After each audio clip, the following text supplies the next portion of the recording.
jemi sërish këtu, për t'i dhënë një mesazh të qartë deputetit Albin Kurti, se fillimisht në këtë zyrë, në këtë ndërtesë është uzurpator, për shkak se në këtë vend nuk mund t'jesh edhe deputet edhe kryeministër.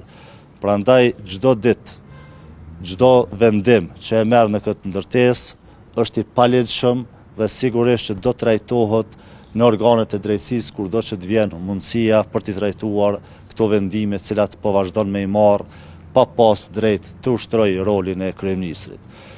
Deputetët e kanë vendin në kuvend dhe aty duhet të jetë edhe deputeti Kurti për t'i hapur rrugë konstituimit të kuvendit, krijimit të institucioneve dhe kthimit të vendit në normalitet. Kjo situatë është e padurueshme.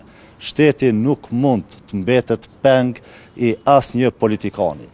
Kushtetuta, rregullorja e punës së kuvendit janë të qarta. Nuk mundet askush të vendosë se kur do t'i zbatoj e kur nuk do t'i zbatoj. Në atë ditë kur një politikan vendos se cilën rregull, cilin ligj, cilin nen të kushtetutës do t'a zbatoj e cilin nuk do t'a zbatoj, mund themi lirisht se vendi është në rrezik të madh për shkak se po shet drejt autokracisë. Dhe për atë arsye, ne jemi këtu në mbrojtje të shtetit, në mbrojtje të demokracisë dhe nuk do ndalemi derisa ta kthejmë vendin në normalitet, në binar kushtetues dhe t'i japim vendit institucionet cilat do t'i adresojnë nevojat e mëdha që i ka vendi. Faleminderit.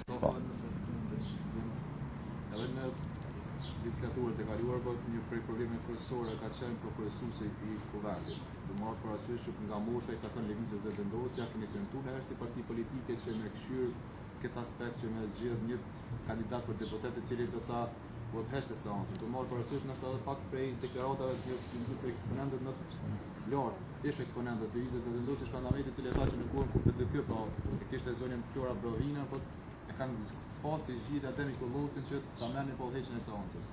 Shiko, ne nuk kemi menduar asnjëherë taktizime të tilla, për shkak se kur e hartojmë listën e kandidatëve për deputet, hartojmë një listë e cila e përfaqëson në mënyrën më të mirë qytetarin dhe pritet i shërbej më së miri interesat e qytetarit të Kosovës.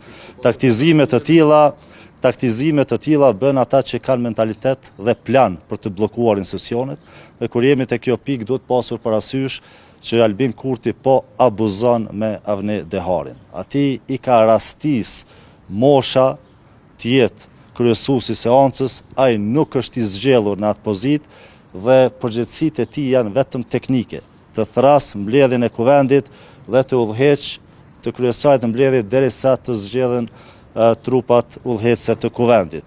Por ajo që po shohim tash është një abuzim total që neve na vjen keq të pas parasysh edhe rrethanat e zotit Avni Dehari edhe moshën që e ka, të abuzohet në atë mënyrë dhe ta shndrojnë në një bllokues të institucioneve të vendit dhe ta shndrojnë në një njerëz që sot po i bën domin më të madh bashkë me udhëheqësin e tij Albin Kurtin institucioneve të vendit.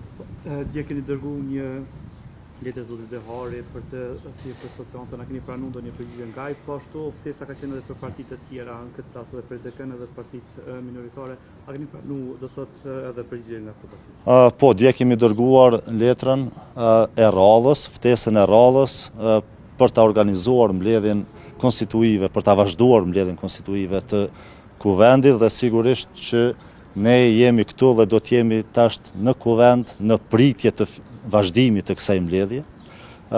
Kemi pranuar përgjigje nga Aleanca, të cilët do të jenë me ne në pritje të vazhdimit të mbledhjes së konstituive dhe sigurisht që do të vazhdojmë me kërkesa dhe me prezencën tonë në kuvend deri në konstituimin e plot të kuvendit dhe institucionet, kuvendit dhe trupave kryesuese të kuvendit.